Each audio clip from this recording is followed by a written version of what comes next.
signature of every century has been its skyline.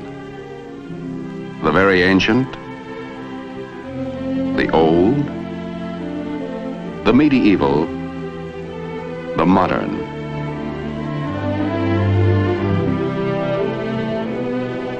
Imprints of man's never-ending path of progress, silhouetted against the ageless canvas of the sky. Our day, our times, our signature, our skyline. Metal fingers beckoning to the invisible, calling to sound the ear cannot hear and sight beyond the range of the unaided eye. Our era, the era of television. The dream of television had persisted for centuries. The human eye is a miraculous instrument, perceptive, sensitive, forever tuned to the pulsating wavelengths of light. Yet the eye is hemmed in by horizons. It cannot see over a hillside or beyond the haze of distance. To extend the range of human eyesight, man developed marvelously sensitive instruments, binoculars.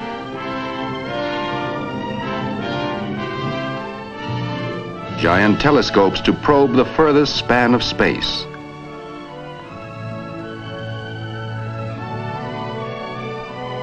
But always there were barriers, distance.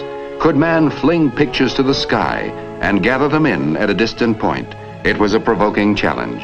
And nowhere did the challenge provoke more unending experiment and research than at RCA. As far back as the 1920s, two men took up this challenge. They shared the irresistible dream of television. David Sarnoff, chairman of the board of RCA. Dr. Vladimir Zworykin, honorary vice president and technical consultant of RCA. Dr. Zworykin, every now and then I like to put the calendar back and remember another important occasion when you came to my office. You were a good salesman, and I was a good dreamer. We talked about broadcasting moving images by electronics. And I remember that I asked you what it would cost to develop an all-electronic television system. Do you recall your estimate? Of course I remember. I asked something like $100,000. Your estimate missed by quite a bit. It cost RCA more than $50 million to create, develop, and introduce America's first all-electronic television system.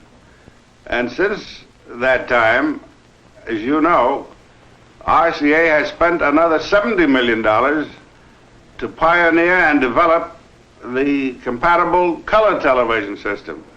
But how well that money was spent. We succeeded in extending human sight far beyond the horizon. Yes. This is wonderful thing about television. The extension of our sight.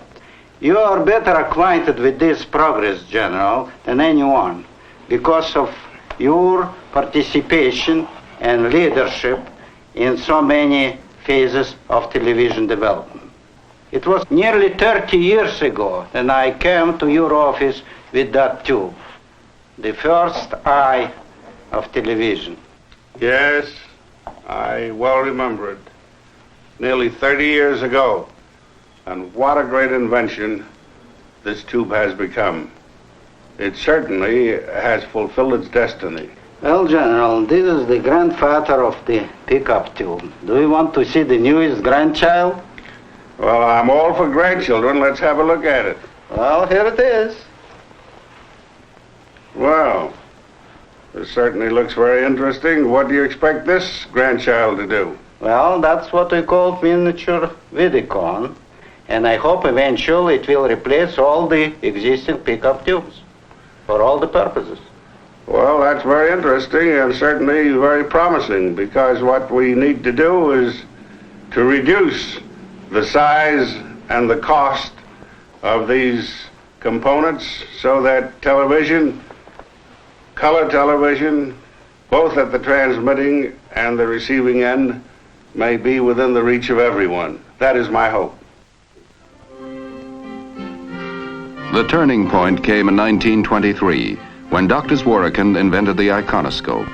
This tube, after years of further development, became the image orthicon, the electronic eye of the modern television camera.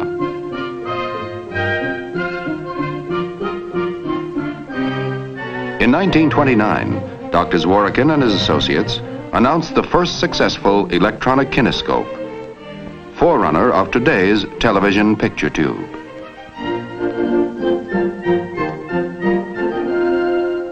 The circuit was complete. All electronic television was achieved. It worked. How? The lens of the television camera acts like the iris of the human eye. It gathers in the light rays and focuses them on a mosaic of light-sensitive material that is built into the picture tube. The light-sensitive material converts the light into electrical impulses, a reaction varying with the strength of the light.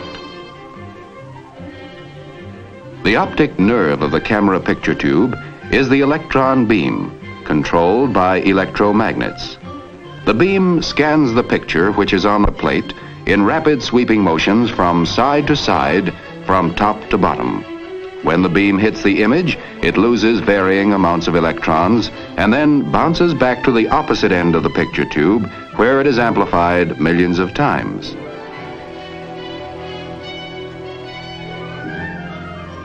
It is led off to the transmitter in the form of electric current.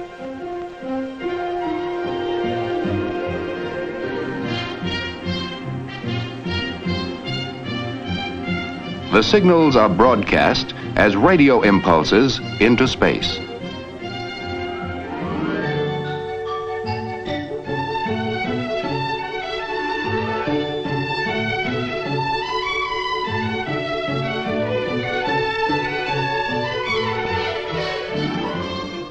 Heart of the receiving set is the kinescope. Here, the action is reversed. The stream of electrons, synchronized perfectly with those of the camera tube, literally paints the picture information on a chemically treated screen line by line. The glow is bright when the beam is strong, less bright when it is weak. Thus, the picture is reassembled. 1931.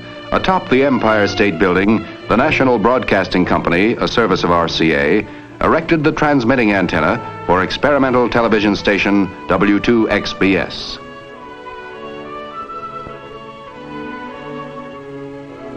Now, RCA's technicians and scientists tackled the next goal, improvement of picture quality.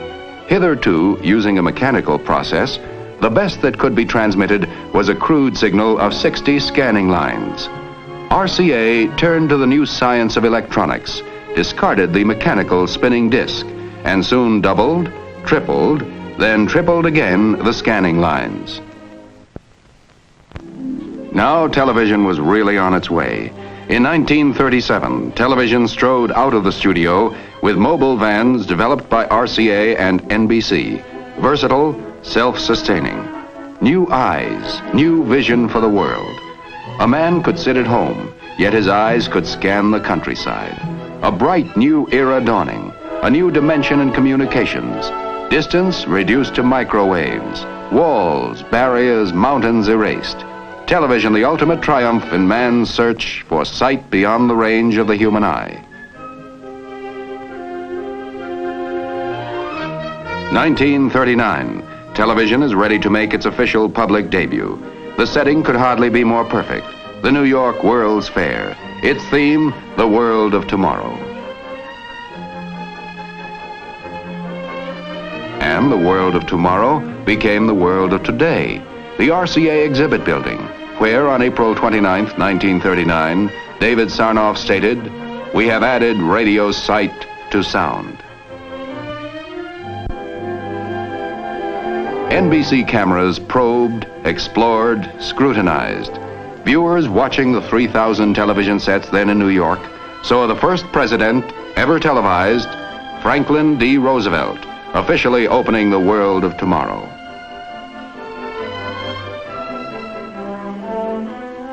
Via television, the viewers toured with the King and Queen of England through Pavilion and Midway. Day by day, television produced new adventures, new vistas, new excitement, new thrills. NBC presented the first baseball game ever televised, August 1939. 1940, the nerve-tingling drama of a national political convention, the first ever televised. Philadelphia and New York were knit together by the electronic miracle of television. Radio relays, pioneered by RCA, and the telephone company coaxial cables, wiped out the horizon as the far limit of telecasting. Still in the trial and error stage, television began studying its own future as a tremendous new medium of entertainment. The first programs were simple, unpretentious, proving grounds for technicians, cameramen, directors, writers, and performers. Slowly, the know-how was gained. Bit by bit, creative imagination began to give form and substance to the new art form called television.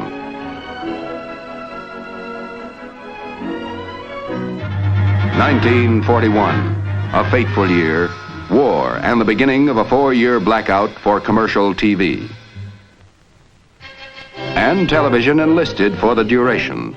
Research went forward at war tempo. At RCA's David Sarnoff Research Center, Princeton, New Jersey, 24-hour shifts explored every corner of the new world of electronics.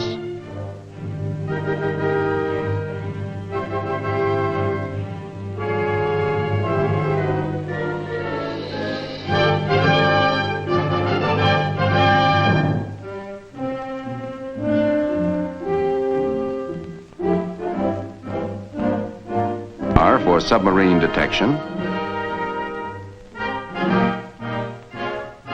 the sniper scope that made it possible to see a target in darkness. Thus, the progress of perhaps a peacetime decade was compressed into 4 short years. 1945, the war over. After 4 years of unparalleled war effort, denial, sacrifice, the American public hungry for the rewards of peace. And television, with its promise of endless hours of enjoyment, entertainment, was part of the peacetime dream.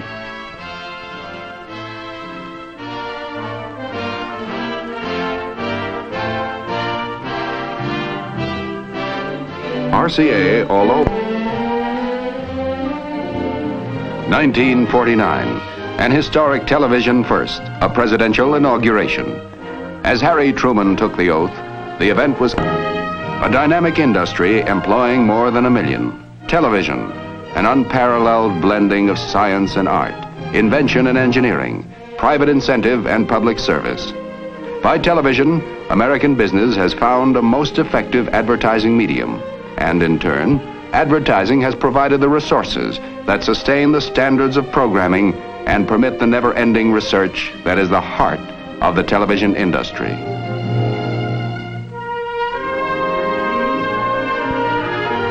Television servicing alone has become a major industry, employing nearly 100,000 people.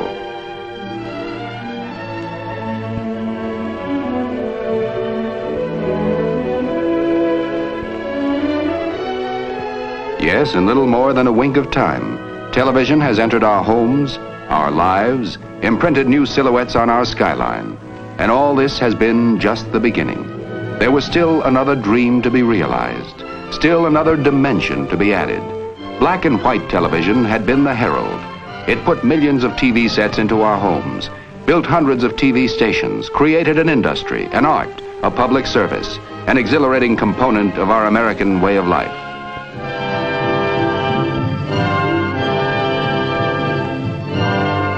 It provided the foundation for the next giant step forward.